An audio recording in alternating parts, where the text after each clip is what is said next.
साथियों नमस्कार।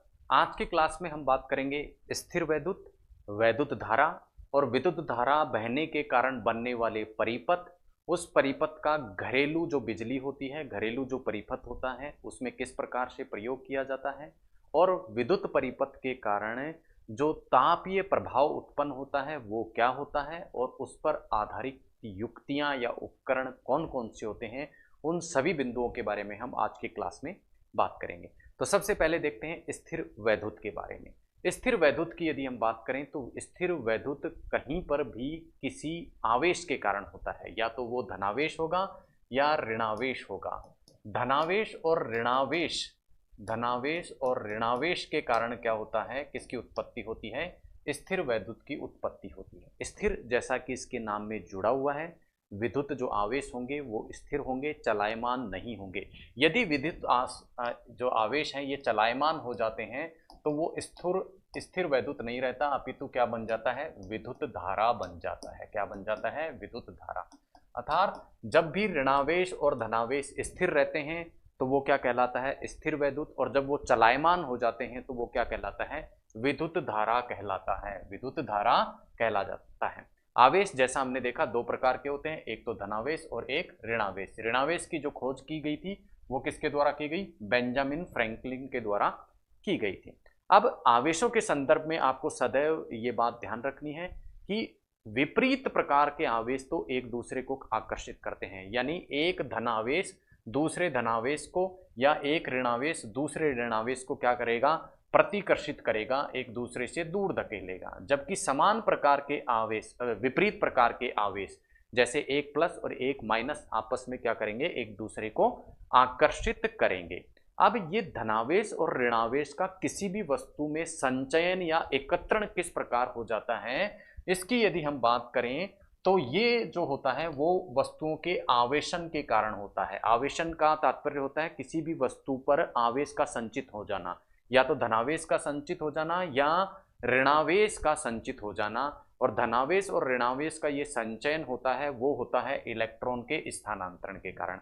अब प्रश्न उठता है कि ये इलेक्ट्रॉन का स्थानांतरण किस प्रकार से होता है? इलेक्ट्रॉन का स्थानांतरण होता है जब हम किसी एक वस्तु को दूसरी वस्तु से रगड़ते हैं, तो उस स्थिति में क्या होता है? ये वस्तुएं, इन वस्तुओं के मध्य इलेक्ट्रॉन का क्या हो जाता है? स्थानांतरण हो जाता है। और इस स्थानांतरण के कारण एक वस्तु तो क्या हो जाती है? जहां से इलेक्ट्रॉन निकला है वो तो क्या हो जाती है? धनावेशित हो जाती है। और जहां इलेक्ट्रॉन प्रवेश कर गया वो क्या हो जाती है? ऋणावेशित हो जाती है। और इन धनावेशित और ऋणावेशित वस्तुओं में हमें क्या देखने को मिलता है? एक आकर्षण बल देखने को मिलता है। दैनिक जीवन में आप कई बार इसका जो एग्जाम्पल है वो देख पाते हो। जैसे किसी स्केल को आप अपने सिर से जब रगड़ते हो तो उस स्केल पर क्या हो जाता है? आवेश उत्पन्न हो जाता है। और हम देखते हैं कि वो स्केल अब क्या करने लग जाती है? कागज जो होती है उस कागज को अपनी ओर खींचने लग जाती है। क्यों? क्योंकि स्केल पर तो क्या है? धनावेश, और कागज पर क्या है? ऋणावेश। या आवेश एक दूसरे को आकर्षित करेंगे। तो इस प्रकार से एक वस्तु पर धनावेश और एक वस्तु पर ऋणावेश उत्पन्न हो जाता है, जिससे एक दूसरे को ये क्या करती हैं? आकर्षित करती हैं। ये था स्थिर वैद्युत का कॉन्सेप्ट, जिसके अंतर्गत हमने देखा कि किसी वस्तु पर धनावेश या ऋणावेश क्या हो जाता है? जमा हो जाता है और एक वस्तु दूसरी वस्तु को आकर्षित करने लग जाती है। उसके दैनिक जीवन में उदाहरण भी हम देख चुके हैं। अब बात करते हैं गतिशील आवेशों के बारे में। आवेश जब गतिशील हो जाते हैं तो मैंने आपको बताया क्या उत्पन्न हो जाता है? विद्युत धारा। और साथ ही साथ क्या हो जाता है? विभवांतर उत्पन्न हो जाता है। एक तो क्या हो जाती है? विद्युत धारा, और एक विभवांतर उत्पन्न हो जाता है। पहले समझते हैं हम विद्युत धारा को। मैंने आपको बताया कि जब कोई भी चालक होता है उसमें आवेश यदि प्रवाहित होने लग गए, चलित होने लग गए, गतिशील होने लग गए, तो उस स्थिति में उस चालक में विद्युत धारा बहने लग जाती है। और वो विद्युत धारा जो बहती है उसे हम किस रूप में मापते हैं? एम्पियर या कूलाम प्रति सेकंड के रूप में नापते हैं। और ये विशेष रूप से आपको ध्यान रखना है, अदिश राशि है। सदिश राशि कौन सी होती है? ऐसी राशियां जिनकी क्या होती है? एक निश्चित दिशा होती है। हालांकि विद्युत धारा की भी एक निश्चित दिशा हम कह सकते हैं, उसके बावजूद विद्युत धारा को किस श्रेणी में रखा गया है? अदिश श्रेणी में रखा गया है। किस श्रेणी में रखा गया है? अदिश श्रेणी में रखा गया है। अब यदि सूत्र के रूप में हम देखते हैं विद्युत धारा को, तो वो होती है आई के रूप में इसको इंडिकेट किया जाता है, जिसे Q/T के रूप में रखा जाता है। Q का मतलब है आवेश, जिसे कूलाम से व्यक्त किया जाता है, और T का मतलब समय, कितने समय तक उस आवेश को प्रवाहित किया जाता है। तो विद्युत धारा क्या हो गई, किसी भी चालक से प्रवाहित होने वाली विद्युत धारा क्या कहलाएगी, एकांक समय में उस चालक से कितना आवेश बहता है, एक सेकंड में उस चालक से गुजरने वाले आवेशों की जो संख्या होगी, उस आवेश की संख्या को ही हम क्या कह देंगे, आवेश प्रवाह की दर को, आवेश की संख्या एकांक समय में आवेश बहने की दर, जिसे हम दूसरी भाषा में क्या कह सकते हैं, आवेश प्रवाह की दर भी कह सकते हैं। वही किसी चालक में प्रवाहित क्या होती है, धारा होती है। मात्रक मैंने आपको बता दिया इसका, या तो कूलाम प्रति सेकंड होता है या फिर एम्पियर होता है। अब यदि किसी चालक में एक सेकंड में एक कूलाम की धारा बह रही है, एक सेकंड में एक कूलाम, आई बराबर क्या हुआ, Q/T। Q कितना है, एक, आवेश कितना बह रहा है, एक, समय कितने, एक सेकंड के लिए, तो इस स्थिति में आई का मान कितना आ गया, एक, तो 1 एम्पियर धारा क्या हो गई। यदि एक कूलाम आवेश एक सेकंड के लिए किसी तार में बहता है, तो इसका तात्पर्य क्या होगा, उस तार से बहने वाली धारा की मात्रा कितनी हो जाएगी, 1 एम्पियर हो जाएगी। जैसा हमने शुरू में बात की थी कि जब आवेश गति करने लग जाते हैं तो धारा उत्पन्न होती है, लेकिन इस उत्पन्न हुई धारा की जो दिशा होती है वो आवेश के प्रवाह से विपरीत होती है। आवेश सदैव प्लस पॉइंट से माइनस पॉइंट की ओर, सॉरी, धारा की जो दिशा होती है वो सदैव क्या होती है, प्लस से माइनस की ओर होती है, जबकि आवेश के प्रवाह की दिशा यदि हम टर्मिनल के हिसाब से देखें तो आवेश की, इलेक्ट्रॉन के प्रवाह की दिशा हमेशा माइनस से प्लस की ओर होती है। तो आवेश प्रवाह या इलेक्ट्रॉन प्रवाह की जो दिशा होगी वो क्या होगी, माइनस से प्लस की ओर, किसकी, आवेश या इलेक्ट्रॉन के प्रवाह की दिशा, आवेश या इलेक्ट्रॉन, जबकि धारा के प्रवाह की दिशा सदैव क्या होगी, प्लस से माइनस की ओर होती है। ये था विद्युत धारा, जो किससे उत्पन्न होती है, किसी भी आवेश के चलायमान या गतिशील होने पर क्या हो जाती है, परिपथ में उत्पन्न हो जाती है। अब जब धारा गतिशील, जब आवेश क्या हो जाते हैं, गतिशील हो जाते हैं, एक चालक बल में क्या होते हैं, वो गतिशील होते हैं, चालक बल में क्या होते हैं, गतिशील होते हैं, तो इस चालक बल के जो दोनों किनारे हैं उन किनारों पर क्या उत्पन्न हो जाता है, विभव उत्पन्न हो जाता है। क्या उत्पन्न हो जाता है, विभव उत्पन्न हो जाता है। एक किनारे पर उत्पन्न विभव अलग होता है, दूसरे किनारे पर उत्पन्न विभव क्या होता है, अलग होता है। विभव क्या होता है, एक प्रकार की ऊर्जा का परिवर्तन होता है, एक सिरे पर ऊर्जा अलग होती है, दूसरे सिरे पर ऊर्जा अलग होती है, तो उसको क्या बोल दिया जाता है, विभव। तो दोनों किनारों पर विभव में अंतर होता है और उस अंतर को ही क्या बोल देते हैं, विभवांतर बोल देते हैं। और इसी विभव के अंतर के कारण, या जिसे विभवांतर कहा जाता है, उस विभवांतर के कारण ही उस चालक तार में धारा का क्या होता है, प्रवाह होता है, और इस प्रकार से एक परिपथ का निर्माण हो जाता है। हम देख रहे हैं ये एक परिपथ निर्मित हो जाता है, जिसमें ये क्या है, इसे क्या कहा जाता है, बैटरी कहा जाता है, जिसमें धारा प्लस से माइनस की ओर बहती है। यहाँ बीच में क्या होता है, एक अवरोध लगाया जाता है, जिसे किस नाम से जाना जाता है, प्रतिरोध के नाम से जाना जाता है। और ये जो होता है इसे कुंजी या स्विच के नाम से जाना जाता है। कुंजी को जब ऑन कर देते हैं तो इस परिपथ में से विद्युत धारा क्या होती है, बहती है। जब इस परिपथ में से विद्युत धारा बहती है तो हमने देखा कि परिपथ में सदैव एक तार लगाया जाता है, जिसे किस नाम से जाना जाता है, प्रतिरोध के नाम से जाना जाता है। और ये प्रतिरोध एक निश्चित नियम पर कार्य करता है, जिसे ओम का नियम कहते हैं। क्या कहते हैं, ओम का नियम इसे कहा जाता है। और ओम का नियम क्या कहता है, ओम का नियम ये कहता है कि यदि निश्चित ताप पर, निश्चित ताप मतलब एक स्थिर ताप पर, यदि किसी चालक तार में, यदि किसी चालक तार में हम क्या धारा का प्रवाह करेंगे, ठीक है, धारा का क्या करेंगे, प्रवाह करेंगे, तो उस चालक तार के दोनों सिरों पर क्या होगा, विभवांतर उत्पन्न होगा, और वो विभवांतर उसमें प्रवाहित होने वाली धारा के समानुपाती होगा। मान लो ये एक तार है, इस एक तार में हमने क्या किया, धारा प्रवाहित करी आई, इस सिरे पर V1 विभवांतर, इस सिरे पर V2 विभव है, तो विभवांतर कितना हो गया, V2 माइनस V1, जिसे हम किस नाम से, V नाम से इंडिकेट कर दिया मान लो। अब ये जो विभवांतर उत्पन्न हुआ है, ये विभवांतर इस चालक तार में प्रवाहित धारा के क्या होता है, समानुपाती होता है। यही क्या कहलाता है, ओम का नियम कहलाता है। तो V समानुपाती I। अब इसको बराबर करने के लिए V बराबर आई आर लिख देते हैं। ये जो R हमने लिया है ये क्या होता है, नियतांक होता है।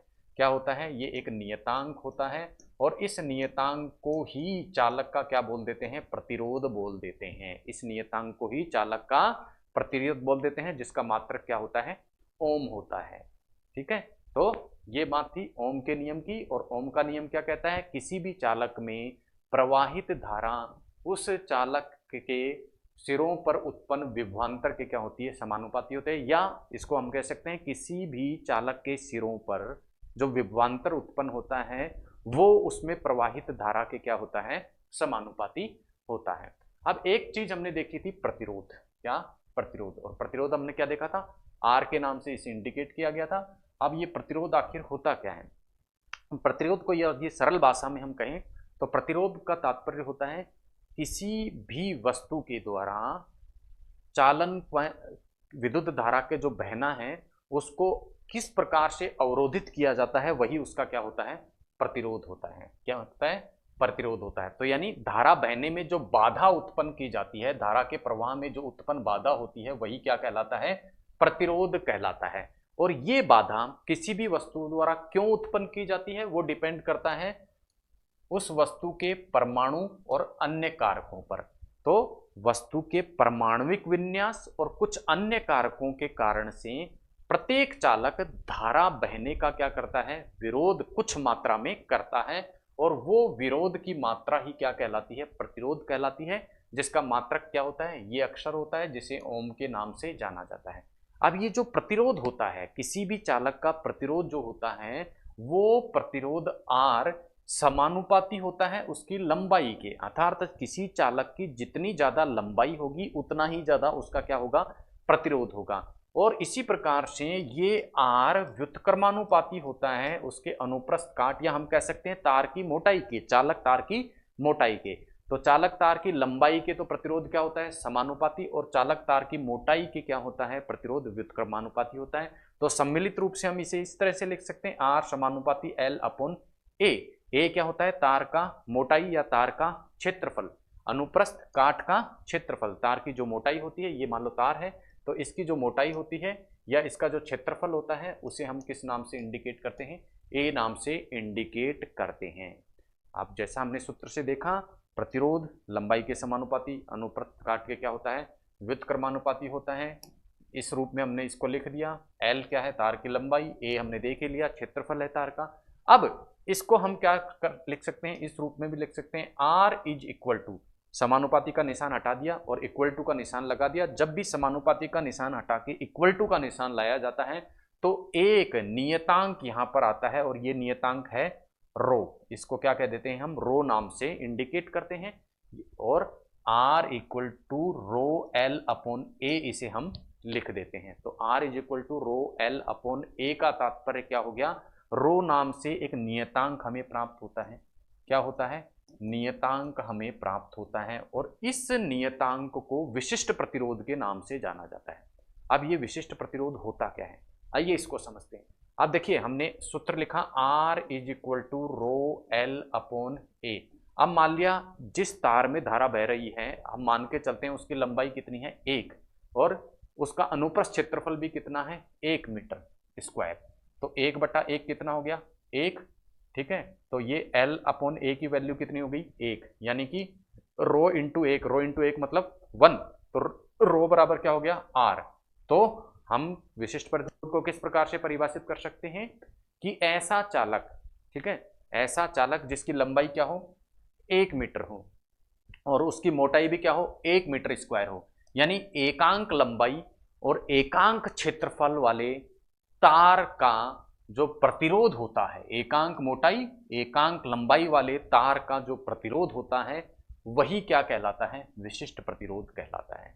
तो विशिष्ट प्रतिरोध को कैसे परिभाषित कर दिया हमने, एकांक लंबाई एकांक क्षेत्रफल वाले तार का प्रतिरोध ही क्या होता है, विशिष्ट प्रतिरोध कहलाता है। तो ये था प्रतिरोध और विशिष्ट प्रतिरोध, दोनों को ही हमने फॉर्मूले के माध्यम से देखा, उसकी कॉन्सेप्ट को समझा। नेक्स्ट हम बात करते हैं प्रतिरोधों के प्रकार की। प्रतिरोधों को मोटे तौर पर 2 भागों में बांटा जा सकता है। प्रतिरोध होता क्या है विद्युत धारा के बहने में कोई अवरोध जो उत्पन्न किया जाता है किसी भी पदार्थ द्वारा, वही उसका क्या होता है, प्रतिरोध होता है। अब प्रतिरोध होते हैं वो दो प्रकार के, पहला ओमीय प्रतिरोध। ओमीय प्रतिरोध ऐसे प्रतिरोध होते हैं जो ओम के नियम का पालन करते हैं। ओम का नियम क्या कहता है, V समानुपाती I। इस नियम का जो पालन करते हैं वो क्या कहलाते हैं, ओमीय प्रतिरोध। और इस नियम का जो पालन नहीं करते वो कैसे प्रतिरोध कहलाते हैं, अनओमीय प्रतिरोध कहलाते हैं। ये ओम के नियम का पालन नहीं करते, और इसके एग्जाम्पल है डायोड और ट्रायोड। डायोड और ट्रायोड क्या करते हैं, ओम के नियम का पालन नहीं करते, अर्थात इनमें से जब विद्युत धारा प्रवाहित करते हैं तो उन पर उत्पन्न विभवांतर उनमें प्रवाहित धारा के समानुपाती नहीं होता है। इस नियम का पालन ये नहीं करते हैं।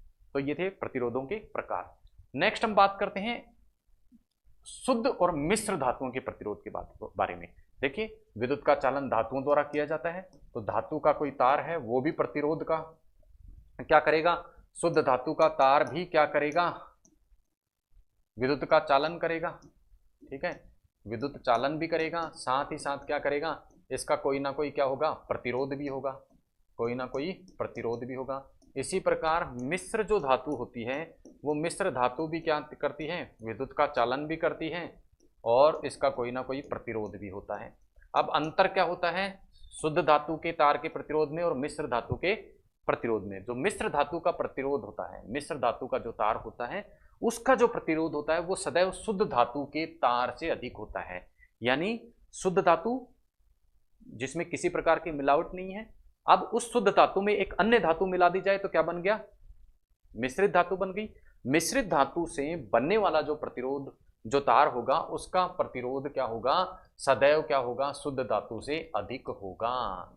जब प्रतिरोध अधिक होगा इसका मतलब क्या हुआ कि विद्युत धारा बहने में, विद्युत धारा बहने का विरोध जो है वो अधिक होगा, विरोध क्या होगा, अधिक होगा। तो मिश्र धातुओं द्वारा विद्युत धारा बहने का विरोध अधिक किया जाता है। विरोध अधिक किए जाने के कारण ये विद्युत धारा के कारण यदि उच्च ताप भी उत्पन्न होता है तो उसको भी सहन कर लेती हैं। तो हम कह सकते हैं कि उच्च ताप पर भी मिश्र धातु तापमान सहन कर लेती हैं और उनका दहन नहीं होता है, वो जलती नहीं है। अब बात करते हैं प्रतिरोधों के संयोजन की। जैसा मैंने आपको बताया कि जब भी क्या किया जाता है, विद्युत धारा का प्रवाह किया जाता है तो एक परिपथ बनता है। उस परिपथ में जो तार हैं उनको जोड़ा जाता है और एक सिरे पर क्या जोड़ी जाती है, बैटरी जोड़ी जाती है और साथ ही उस परिपथ में एक कुंजी या स्विच होता है। कुंजी जब ऑन कर दी जाती है तो विद्युत धारा का क्या होता है, प्रवाह होता है। कैसे, प्लस से माइनस की ओर विद्युत धारा का क्या होता है, प्रवाह होता है। अब यदि इस परिपथ में हम एक से ज्यादा प्रतिरोधों को जोड़ दें तो उसे कहते हैं प्रतिरोधों का संयोजन। अब ये प्रतिरोधों का संयोजन दो प्रकार से किया जा सकता है। पहला संयोजन होता है श्रेणी क्रम और दूसरा संयोजन होता है समांतर क्रम। इनके नाम से ही स्पष्ट है। श्रेणी क्रम में संयोजन इस प्रकार होगा कि प्रतिरोध, एक तार का जो सिरा है, एक प्रतिरोध का जो सिरा है वो दूसरी तरफ दूसरे प्रतिरोध से जुड़ा होगा। पहले प्रतिरोध को R1 कह देंगे, दूसरे प्रतिरोध को R2 कह देते हैं। तो इस प्रकार हम देख रहे हैं यहाँ तीन प्रतिरोध जुड़े हुए हैं, R1, R2, R3 इस प्रकार से जुड़े हुए हैं कि एक प्रतिरोध का एक सिरा दूसरे प्रतिरोध के दूसरे पहले सिरे से जुड़ा होता है। विद्युत धारा बहती है, विद्युत धारा I नाम से I मात्रा में बहेगी मान लो। अब ये विद्युत धारा तीनों ही प्रतिरोधों में समान मात्रा में बहती है क्योंकि तीनों आपस में एक दूसरे से जुड़े हुए हैं। तो धारा जो तीनों प्रतिरोधों में बहेगी वो श्रेणी क्रम में क्या बहेगी, बराबर बहेगी। तो R1, R2, R3 नाम के प्रतिरोध जब लगा दिए जाते हैं किसमें, श्रेणी क्रम में, तो उनमें बहने वाली जो विद्युत धारा होती है वो सब में क्या होती है, बराबर होती है, सबसे पहली चीज। और जो परिणामी प्रतिरोध मतलब सभी तारों द्वारा मिलकर जो प्रतिरोध उत्पन्न किया जाता है वो सभी प्रतिरोधों का योग होता है। R is equal to R1 plus R2 plus R3, पहले तार का प्रतिरोध प्लस दूसरे तार का प्रतिरोध प्लस तीसरे तार के प्रतिरोध, तीनों को जोड़ दिया जाए तो तीनों का परिणामी जो प्रतिरोध है वो निकल कर सामने आता है। धारा समान बहती है लेकिन वोल्टेज जो होता है वो क्या होता है, अलग अलग होता है, अलग अलग प्रतिरोधों के सिरों पर। ठीक है, तो धारा समान। उपयोग की यदि हम बात करें तो हम देखते हैं कि जो सजावटी लड़ी हमारे घर पे दिवाली में या अन्य जो खुशी के मौके हैं उन पर जो सजावटी लड़ी लगाई जाती है, वो सजावटी लड़ी में जो प्रतिरोधों का संयोजन होता है वो किस प्रकार का होता है, इसी प्रकार का श्रेणी क्रम का संयोजन होता है। और हम देखते हैं कि यदि एक बल्ब बीच में खराब हो जाता है तो बाकी के जो बल्ब हैं वो भी कई बार क्या करते हैं, खराब हो जाते हैं। यानी एक उपकरण खराब हो गया तो पूरे के पूरे उपकरण में धारा क्या हो जाती है, बाधित हो जाती है, पूरा उपकरण ही कार्य नहीं करता। ये था प्रतिरोधों का श्रेणी क्रम संयोजन। दूसरा, प्रतिरोधों का समांतर रूप से भी संयोजन हो सकता है, यानी कि एक दूसरे के समांतर रूप से परिपथ में क्या जोड़े जाएं, प्रतिरोध जोड़े जाएं, तो इसे क्या कह दिया, समांतर क्रम का प्रतिरोधों का संयोजन कह देते हैं। अब इस प्रकार के संयोजन में प्रत्येक प्रतिरोध में अलग अलग, देखिए परिपथ से धारा कितनी आई, यहां से परिपथ से धारा चली और परिपथ से इस बैटरी से ये धारा चली और ये यहाँ आई। अब यहाँ आके ये तीन हिस्सों में धारा बट गई, पहले R1 को I1 जा रही है मान लो, दूसरे को I2 और तीसरे को I3। तो प्रत्येक जो प्रतिरोध है उसको अलग अलग मात्रा में क्या होती है, धारा प्राप्त होती है, किसमें, समांतर क्रम का संयोजन जब प्रतिरोधों का किया जाता है। और परिणामी जो प्रतिरोध होता है उसका फॉर्मूला होता है 1/R is equal to 1/R1 plus 1/R2 plus 1/R3। यानी जितने प्रतिरोध जुड़े होंगे उनका परिणामी प्रतिरोध निकालने का फॉर्मूला उनका इनवर्स करके, यानी 1/R is equal to 1/R1 plus 1/R2 1/R3 जितने भी जुड़े हुए हों उस प्रकार से निकाला जाता है। अलग अलग प्रकार की धारा बहती है, ये हमने देख लिया। और इस प्रतिरोधों के समांतर क्रम पर संयोजन पर आधारित उपकरणों की यदि हम बात करें तो विद्युत बल्ब और विद्युत हीटर में जो प्रतिरोध जोड़े जाते हैं परिपथ में वो समांतर क्रम में ही जोड़े जाते हैं। जबकि इससे पहले हमने देखा सजावटी लड़ी में जो प्रतिरोध जोड़े गए थे वो कैसे जोड़े गए थे, श्रेणी क्रम में। जबकि विद्युत बल्ब और विद्युत हीटर में जो प्रतिरोध जोड़े जाते हैं वो किस क्रम में जोड़े जाते हैं, समांतर क्रम में जोड़े जाते हैं। अब प्रतिरोध की हमने बात कर ली और प्रतिरोध से बिल्कुल उल्टी चीज होती है चालकता। प्रतिरोध हमने कहा किसी भी परिपथ में धारा बहने का जो विरोध किया जाता है वो तो कहलाता है प्रतिरोध। और चालकता का तात्पर्य होता है धारा बहने में कितना साथ, कितनी मात्रा में धारा किसी चालक से बह सकती है, यानी धारा को अपने अंदर से प्रवाहित करने की क्षमता क्या होती है, चालकता, और उसको रोकने की क्षमता क्या होती है, प्रतिरोध। अब प्रतिरोध की हम बात कर चुके, अब हम बात करेंगे चालकता। अब चालकता बिल्कुल उल्टा है प्रतिरोध का। तो अब चालकता क्या होती है, चालकता एक प्रकार से प्रतिरोध का क्या होता है, व्युत्क्रम होती है। चालकता को किससे, जी से क्या किया जाता है, इंडिकेट किया जाता है। और ये बिल्कुल उल्टी होती है किसके, प्रतिरोध के। तो जी को हम किस रूप में लिख सकते हैं, 1/R के रूप में लिख सकते हैं। अब 1/R, R का मात्रक क्या था, ओम, तो इसको हम कैसे लिख सकते हैं, 1/ओम। इसका मात्रक क्या होगा, 1/ओम। और 1/ओम को ओम इनवर्स 1 के रूप में भी हम लिख सकते हैं, ओम इनवर्स 1 के रूप में भी हम लिख सकते हैं। या फिर इसे म्योह मात्रक भी, इसका मात्रक एक मात्रक क्या है, म्योह। और चालकता के ऐसा ही मात्रक को हम देखें तो वो है सीमेन। तो चालकता के तीन मात्रक, पहला ओम इनवर्स 1, दूसरा म्योह, और तीसरा ऐसा ही मात्रक यदि हम देखें तो वो कौन सा है, सीमेन। अब जैसा प्रतिरोध के साथ में हमने जुड़ा हुआ क्या देखा था, विशिष्ट प्रतिरोध। और विशिष्ट प्रतिरोध क्या था, 1 मीटर लंबाई और एकांक क्षेत्रफल वाले तार का जो प्रतिरोध था वो क्या था, विशिष्ट प्रतिरोध। इसी प्रकार चालकता के साथ में जुड़ी हुई है कौन सी, विशिष्ट चालकता। और विशिष्ट चालकता क्या होती है, जैसे चालकता क्या थी, प्रतिरोध का व्युत्क्रम, इसी प्रकार विशिष्ट चालकता क्या होती है, विशिष्ट प्रतिरोध का व्युत्क्रम होती है। और इसे इस इंडिकेटर से, ठीक है, इस सिग्मा नाम की इंडिकेटर से क्या करा जाता है, दर्शाया जाता है। और ये क्या होता है, 1/रो। और रो यहाँ क्या होती है, ये क्या होता है, विशिष्ट प्रतिरोध। तो विशिष्ट प्रतिरोध का जो व्युत्क्रम होता है वही क्या होती है, विशिष्ट चालकता होती है। और इसका मात्रक होता है ohm inverse 1 into metre inverse 1। Ohm की घात -1 और मीटर की घात -1 क्या होता है, इसका मात्रक होता है, किसका, विशिष्ट चालकता का। चालकता की बात कर ली, विशिष्ट चालकता की बात कर ली। अब बात करते हैं अलग अलग प्रकार की जो धातु के तार हैं उनकी चालकता का क्रम क्या होता है। चालकता का यदि हम क्रम देखें तो सबसे अधिक मात्रा में चालकता का जो गुण प्रदर्शित करती है वो धातु है चांदी। यानी चांदी के तार सर्वाधिक मात्रा में विद्युत धारा का क्या कर देता है, चालन करता है। सेकंड नंबर पे है कॉपर, थर्ड नंबर पे एल्यूमिनियम, फोर्थ नंबर पे फेरस, और उसके बाद Hg या पारा। इस क्रम में एक क्या करते हैं, विद्युत धारा का चालन करते हैं। और हमारे घरों में जो विद्युत के तार हमें देखने को मिलते हैं वो तार कॉपर और एल्यूमिनियम दोनों के मिश्रण से बने हुए तार होते हैं। क्योंकि हमने देखा कॉपर और एल्यूमिनियम दोनों की ही जो विद्युत प्रवाहित करने की क्षमता या चालकता होती है वो दूसरे और तीसरे नंबर की होती है। ये थी चालकता, विशिष्ट चालकता और विभिन्न पदार्थों की जो चालकता होती है उसका क्रम क्या होता है और हमारे विद्युत तार किस मटेरियल के बने होते हैं, उनकी चालकता किस प्रकार की होती है। अब बात करेंगे हम घरेलू परिपथ की। घरेलू परिपथ हमारे घर में बिजली का जो सर्किट हमें देखने को मिलता है वही क्या होता है, घरेलू परिपथ होता है। तो घरेलू परिपथ के बारे में कुछ विशेष बातें जो परीक्षा में पूछी जाती हैं, आइए उनको देखते हैं, जो कि एनसीईआरटी में वर्णित की गई है। सबसे पहली चीज तो घरेलू परिपथ में विभवांतर जो होता है वो कितना होता है, 220 वोल्ट। 220 वोल्ट का मतलब एक सिरे से दूसरे सिरे के बीच में वोल्टेज का जो अंतर होता है घरेलू परिपथ में वो कितना होता है, 220 वोल्ट। और जो धारा बहती है घरेलू परिपथ में वो कौन सी होती है, एसी, अल्टरनेट करंट उसे बोलते हैं, और दूसरे प्रकार की धारा को बोलते हैं डीसी। अब डीसी और एसी में अंतर क्या होता है, एसी अल्टरनेट करंट, और ये दूसरा दिष्ट धारा, इसे क्या बोलते हैं, दिष्ट धारा, और इसे बोलते हैं प्रत्यावर्ती धारा। तो घरेलू परिपथ में जो धारा बहती है वो कौन सी होती है, एसी। और हमारे जितने भी उपकरण कार्य करते हैं वो किस पर कार्य करते हैं, डीसी पर क्या करते हैं, कार्य करते हैं, दिष्ट धारा पर कार्य करते हैं। एसी और डीसी का अंतर यदि हम समझे तो एसी जो धारा होती है उस धारा की जो दिशा है, धारा की दिशा बदलती रहती है, यानी विद्युत धारा के बहने की दिशा जो है वो बदलती रहती है, ये नहीं बदलती, कांस्टेंट रहती है, वो कहलाती है डीसी। अब घरेलू परिपथ में जो विद्युत धारा बहती है उस विद्युत धारा की दिशा इतनी तेजी से बदलती है कि वो हमें महसूस होती हुई दिखाई नहीं देती।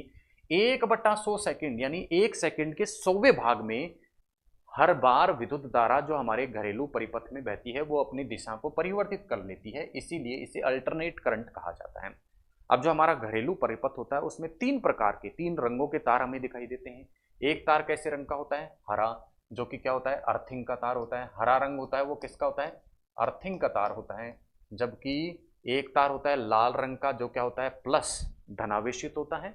और एक तार होता है काले रंग का जिसका क्या होता है, उस पर कोई आवेश नहीं होता, ये कैसा होता है, उदासीन। तो काला तार तो होता है उदासीन, लाल तार होता है प्लस, और हरा तार होता है अर्थिंग का। और जो हमारे घर में फ्यूज जोड़े जाते हैं घरेलू परिपथ में वो सदैव लाल तार यानी धरावेशित तार जो इंडिकेट करता है लाल रंग को, उससे जोड़े जाते हैं। जो धारा बहती है हमारे घरेलू परिपथ में वो एसी और कूलर के लिए धारा की आवश्यकता होती है 15 एम्पियर, और जबकि जो अन्य युक्तियां, अन्य उपकरण जो हमारे घरेलू परिपथ के अंतर्गत कार्य करती हैं उनको धारा की आवश्यकता होती है केवल 5 एम्पियर। अब कई बार शॉर्ट सर्किट हमें घरेलू परिपथ में देखने को मिलता है, जिसे लघुपथन या शॉर्ट सर्किट सामान्य शब्दों में कहा जाता है। वो लघुपथन क्या होता है, जब उदासीन तार अर्थात काला तार, ये देख रहे हैं काला तार, ये काला तार, और दूसरा तार कौन सा होता है, धनात्मक तार, ये वाला लाल तार। ये काला तार और लाल तार जब किसी प्रकार से एक दूसरे के संपर्क में आ जाते हैं तो क्या हो जाता है, घरेलू परिपथ में हमें लघुपथन या शॉर्ट सर्किट की घटना देखने को मिलती है, जिससे तार क्या हो जाते हैं, पिघल जाते हैं और लाइट कट जाती है। अब जो घरेलू परिपथ होता है उसमें जो उपकरण जोड़े जाते हैं, घरेलू परिपथ बिजली आई लाइन से फिर घरेलू परिपथ में पहुंची, और उस घरेलू परिपथ से या मीटर से कुछ उपकरण हमारे घर के जुड़े होते हैं, और वो उपकरण सदैव घरेलू परिपथ में किस क्रम में जुड़े जाते हैं, समांतर क्रम में। 2 प्रकार के क्रम हमने देखे थे, एक श्रेणी क्रम और एक समांतर क्रम में। तो उपकरण किस क्रम में जोड़े जाते हैं हमारे घरेलू परिपथ में, समांतर क्रम में जोड़े जाते हैं। और समांतर क्रम में क्यों जोड़े जाते हैं, ताकि सभी के सभी उपकरणों को एक जैसी वोल्टता, समांतर क्रम में जब उपकरण जोड़े जाते हैं उनको विद्युत धारा की मात्रा तो अलग अलग मिलती है लेकिन उनको वोल्टता एक जैसी मिलती है, जो कि हमने पिछली स्लाइड में देखा था। और एक जैसी वोल्टता मिलने के कारण क्या होता है, वो क्या होते हैं, उनमें किसी प्रकार का, कई बार हमें जब वोल्टता ज़्यादा या कम आती है, कई बार आगे से वोल्टता कम या ज़्यादा आती है तो उसका असर इन पे नहीं पड़ता। क्यों नहीं पड़ता, क्योंकि इन सभी को एक ही प्रकार की वोल्टता प्राप्त होती है। क्यों, क्योंकि सभी उपकरण समांतर क्रम में जुड़े हुए हैं। जबकि फ्यूज जो जोड़ा जाता है घरेलू परिपथ में वो किस में जोड़ा जाता है, श्रेणी क्रम में जोड़ा जाता है, ताकि विद्युत धारा जो है वो उपकरणों में जाने से पूर्व किससे होकर गुजरे, फ्यूज से होकर गुजरे, और अधिक मात्रा में यदि विद्युत धारा आती है तो वो सर्किट वहां पर कट हो जाए और अधिक मात्रा की विद्युत धारा आगे उपकरणों तक नहीं पहुंचे। अर्थिंग तार, जैसा हमने देखा था कि एक अर्थिंग तार भी हरे रंग का घरेलू परिपथ में हमें देखने को मिलता है, और ये अर्थिंग तार क्या काम आता है, कई बार विद्युत क्षरण की यानी विद्युत का हास होने की, विद्युत क्षरण की जो स्थिति होती है, विद्युत का लीकेज होने की जो स्थिति होती है, उस स्थिति में ये अर्थिंग वाला तार क्या करता है, जो हमारे एपरेटस या उपकरण लगे हुए हैं उनके विभव को और भूमि के विभव को क्या कर देता है, बराबर कर देता है। और जब विभव बराबर रहेंगे तब किसी प्रकार की धारा नहीं बहती। धारा कब बहती है विद्युत धारा, जब विभव में अंतर होता है, एक उपकरण और दूसरे उपकरण में जब विद्युत में जब विभव में अंतर होता है तभी वहां धारा बहती है, अन्यथा नहीं बहती। तो ये अर्थिंग का तार क्या कर देता है, यदि किसी स्थिति में क्या हो गया, विद्युत धारा की अतिरिक्त मात्रा आ जाती है, तो उस अतिरिक्त मात्रा आने की स्थिति में ये उपकरण के विभव और धरती के विभव को आपस में बराबर कर देता है, जिससे किसी प्रकार का झटका या विद्युत धारा का प्रवाह महसूस वहां नहीं होता। ये होता है इस हरे रंग के तार का घरेलू परिपथ में कार्य। अब घरेलू परिपथ की हमने बात की, तो हम देखते हैं कई बार विद्युत शक्ति शब्द हमें सुनने को मिलता है।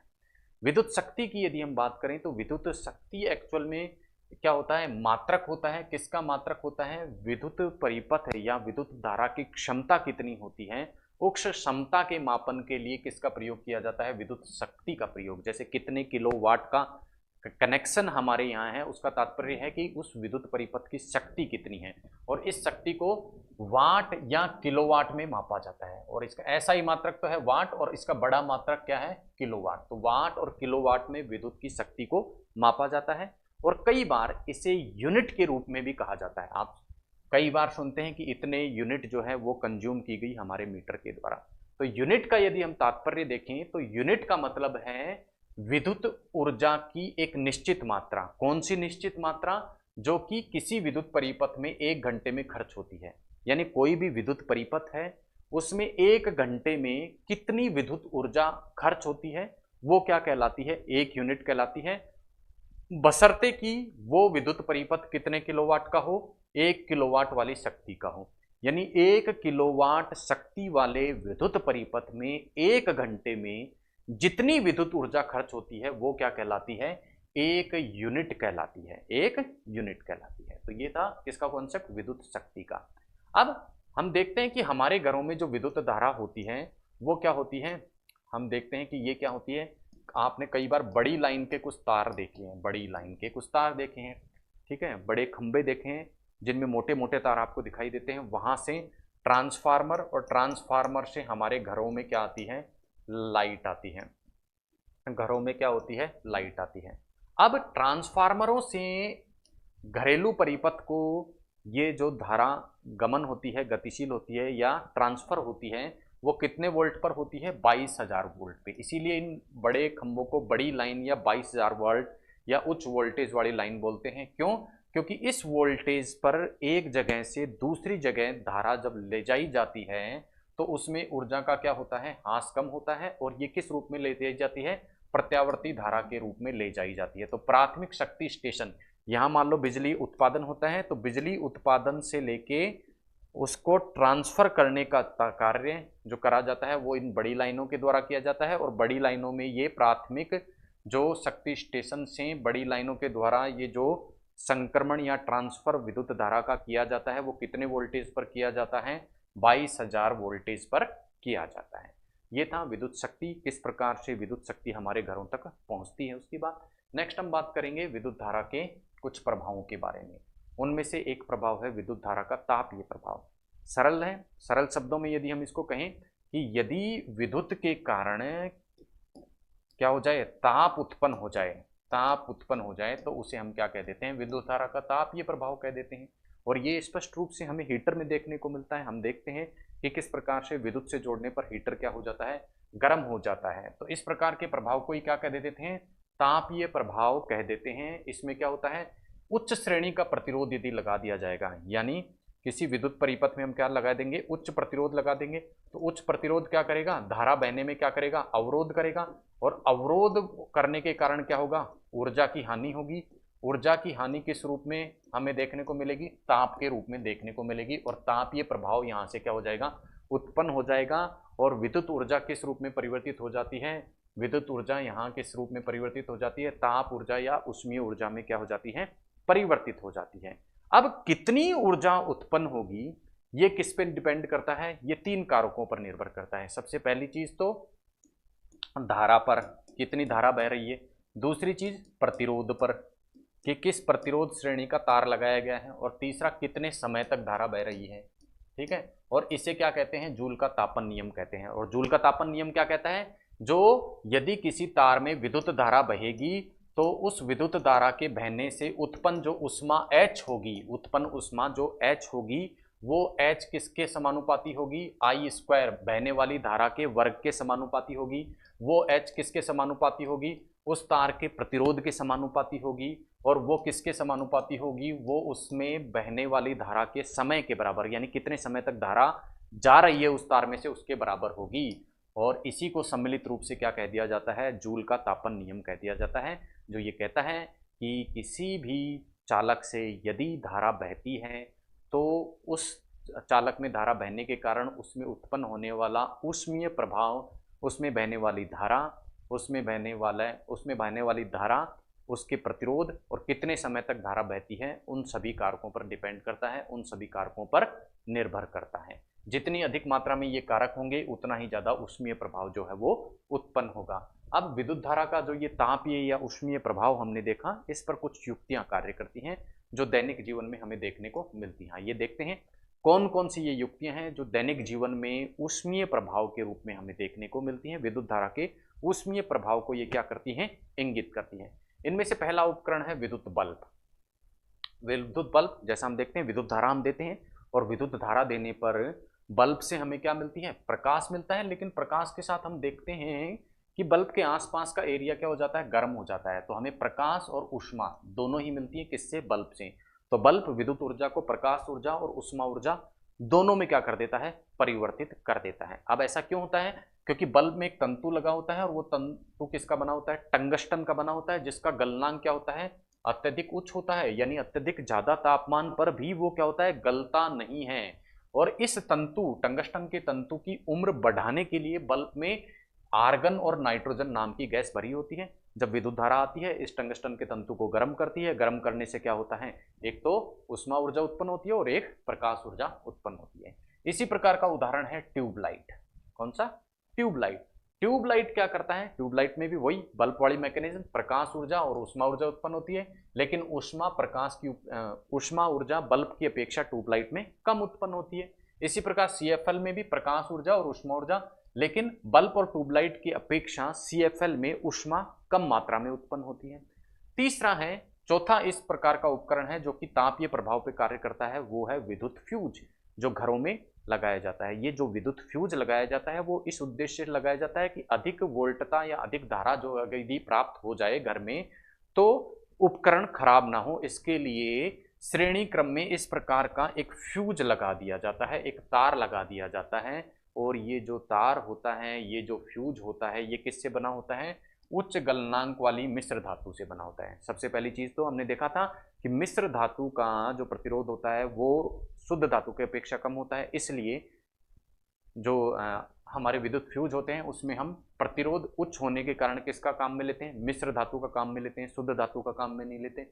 इनका गलनांक क्या होता है? उच्च होता है। और गलनांक उच्च होने के कारण थोड़ी कम मात्रा में यदि विद्युत धारा आती है तो उसमें तो ये पिघलते नहीं है। लेकिन जैसे ही अधिक मात्रा की धारा आ गई तो क्या हो गया? उच्च गलनांक के होते हुए भी क्या होते हैं? पिघल जाते हैं। और जैसे ये पिघल लेंगे तो देखिए, ये मान लो क्या है? विद्युत धारा घर में लाने वाला तार है, यहाँ पे हमने क्या लगा दिया? फ्यूज।